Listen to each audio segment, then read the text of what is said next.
ഈ കേസിൻ്റെ ഓരോ നാൾവഴികളിലും ഇരയുടെ കുടുംബത്തിനും ഞങ്ങളെപ്പോലെയുള്ള ആളുകൾക്കും പൊതുസമൂഹത്തിനു മുന്നിലും നീതി ലഭ്യമാകാൻ വൈകുന്നത് നമ്മളേറെക്കാലം ചർച്ച ചെയ്തതാണ്.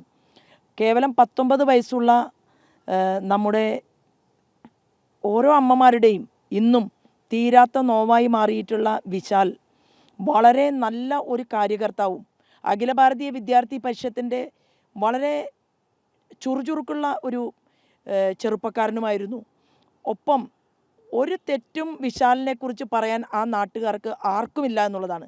അങ്ങനെ നിരപരാധിയായിട്ടുള്ള ഒരു ചെറുപ്പക്കാരനെ അതിക്രൂരമായി ക്യാമ്പസ് ഫ്രണ്ടിൻ്റെ പ്രവർത്തകന്മാർ കൊലപ്പെടുത്തുന്നത് കണ്ട ദൃക്സാക്ഷികൾ, ഒപ്പം പരിക്കുപറ്റിയ ആളുകൾ, അവരെ എല്ലാം തന്നെ ചോദ്യം ചെയ്തതിനു ശേഷവും അവരുടെ മൊഴിയെല്ലാം എടുത്തതിനു ശേഷവും കോടതിയിൽ നിന്ന് ഇത്തരത്തിലുള്ള ഒരു വിധിന്യായം പുറത്തു വന്നു എന്നുള്ളത് ഇരകൾക്ക് നീതി ലഭ്യമായില്ലെങ്കിൽ കോടതിയോടുള്ള മനുഷ്യരുടെ വിശ്വാസം നഷ്ടപ്പെടും എന്നതിൻ്റെ സൂചനയാണ്.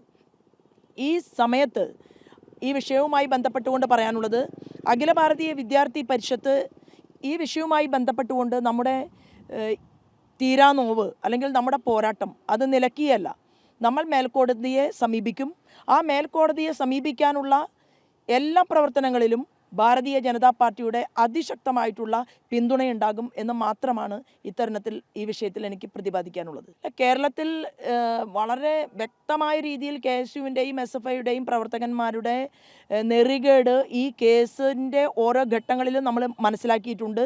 അതോടൊപ്പം കോടതിയുടെ വിധിന്യായം എന്നുള്ളത് കൊണ്ട് മാത്രം ബാക്കി കൂടുതൽ ഭാഗങ്ങളെക്കുറിച്ച് പറയുന്നില്ല എന്ന് മാത്രമേ ഉള്ളൂ. തീർച്ചയായിട്ടും മേൽക്കോടതിയെ സമീപിച്ചുകൊണ്ട് ഇതിൽ കുറ്റക്കാരെ രക്ഷിക്കാൻ ആവശ്യമായിട്ടുള്ള നടപടിക്രമങ്ങൾ ഉൾപ്പെടെ ചർച്ച ചെയ്യപ്പെടാവുന്ന രീതിയിൽ പഴുതടച്ചുകൊണ്ടുള്ള ഒരു മുന്നോട്ട് പോക്ക് ഉണ്ടാകണം എന്ന് തന്നെയാണ് ഞങ്ങളെല്ലാവരും ആഗ്രഹിക്കുന്നത്.